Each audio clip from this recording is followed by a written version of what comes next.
চিন্ময়ী মায়ের মৃন্ময়ী রূপে আবাহন, সেই দেবী দুর্গার পূজার আজ মহানবমীর এই ক্ষণে বিদায়ের ঘণ্টাধ্বনি বেজে চলেছে আমাদের মনে। বিসর্জনের মধ্য দিয়ে দেবী পূজার আনুষ্ঠানিক সমাপ্তি ঘটবে।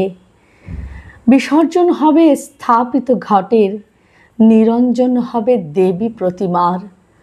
কিন্তু সন্তানের মনে দেবী মায়ের কোনো বিসর্জন হয় না। সন্তান সারা জীবন প্রতিটি ক্ষণে প্রতিটি কর্মে এই মাকে হৃদয়ে ধারণ করে। দেবী দুর্গা একদিকে যেমন নারী শক্তির বহিঃপ্রকাশ, প্রতিটি নারীকে তার অধিকার এবং সুরক্ষা নিশ্চিত করতে হলে কখন কখন তেজোদ্দীপ্ত হতে হবে, নিজের কথা নিজের বলতে শিখতে হবে, তারই একটি দিক নির্দেশনা কিন্তু আমরা দেবী দুর্গার পূজা থেকে পাই।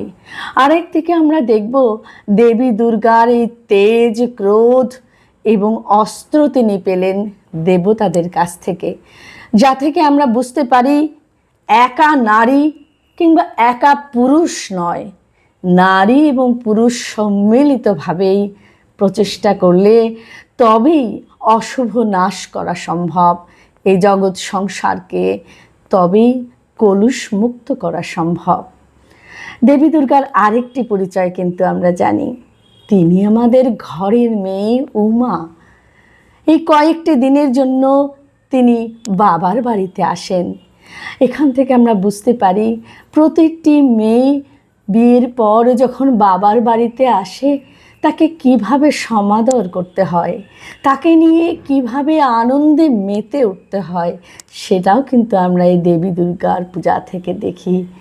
প্রতিটি মা এই আগামীকাল যে বিসর্জন হবে, ঘরের উমা যে তার শ্বশুরকুলে যাত্রা করবে, মায়ের হৃদয় তাই বলে, এবার আমার উমা এলে আর উমায় পাঠাবো না,